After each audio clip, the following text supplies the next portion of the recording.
రోహిణి దగ్గరికి ఒక వ్యక్తి వచ్చి, "రేపటిలోగా నువ్వు నాకు 1,00,000 ఇవ్వాలి. లేదంటే నేను ఏం చేస్తానో నీకు తెలుసు కదా!" అని చెప్పేసైతే అంటూ బెదిరిస్తూ ఉంటాడు. ఆ మాటలు వినగానే అక్కడ ఉన్న రోహిణి అయితే ఒక్కసారిగా షాక్ అయిపోయి, "ఏంటి 1,00,000 ఇవ్వాలా? నేనిప్పుడు ఏం చేస్తున్నాను తెలుసా? నా పార్లర్‌ని నేనే అమ్మేసి అందులో నేనే పని చేస్తున్నాను. ఆ విషయం నీకు అర్థమవుతుందా? ఇప్పుడు నిన్ను 1,00,000 తెమ్మంటే నేను ఎక్కడి నుండి తేను? అది రేపటిలోగా తీసుకొని వచ్చి నా చేతుల్లో పెట్టు అనంటే నేను ఎక్కడి నుండి తేవాలి చెప్పు? కొంచెమైనా అర్థం చేసుకోవచ్చు కదా!" అని చెప్పేసైతే అంటూ ఉంటుంది. ఇంతలో అక్కడ ఉన్న వ్యక్తి మాత్రం, "లేదు లేదు, నాకు రేపటిలోగా 1,00,000 కావాలి. నువ్వు ఎలాగైనా సరే తెచ్చి నా చేతుల్లో పెట్టాలి. లేదంటే నేను ఏం చేస్తానో నీకు పూర్తిగా తెలుసు కదా రోహిణి" అని చెప్పేసైతే అంటూ ఉంటాడు. ఆ మాటలు వినగానే అక్కడ ఉన్న రోహిణి అయితే చాలా బాధపడుతూ అక్కడి నుండి వెళ్ళిపోతూ ఉంటుంది. ఇంతలో కోయిదర బాలు దగ్గరికి వస్తూ ఉంటాడు.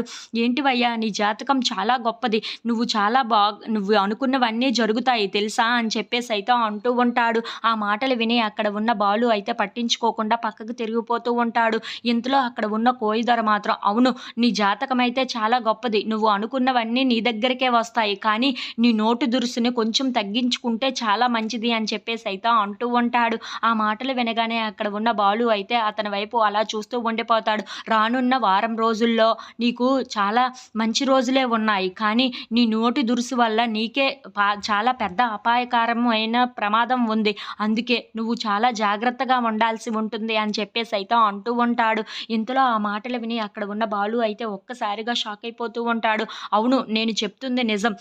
రానున్న రోజుల్లో నీకు చాలా పెద్ద ప్రమాదమే ఉంది. వాటి నుండి నువ్వు తప్పించుకోవాలి అనంటే నువ్వు నీ నోటు దురుసుని కొంచెం తగ్గించుకొని నువ్వు కంట్రోల్‌లో ఉండటం చాలా మంచిది. ఎందుకు చెప్తున్నానో విను" అని చెప్పేసైతే అక్కడి నుండి వెళ్ళిపోతూ ఉంటాడు.